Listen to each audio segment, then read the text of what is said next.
Okan efendi, mine irtege kongresin kurultayı boşana. Siz nindi ümitler, nindi maksatlar bilen kildiniz bu kurultayga? Biz birinchiga Finlandiya'dan, kışkı Finlandiya'dan kaynar salamlar alıp geldim. Bu kurultay Tatar dünyasındaki en zor vakiye. Çünkü bu kurultay bizning Tatarlarning parlamenti, ulug' meclisi birleştirici meydanı.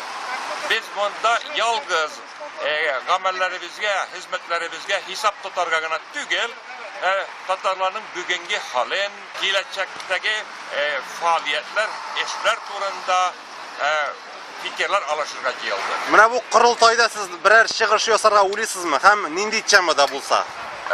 Çıkış yasarga niyetim var.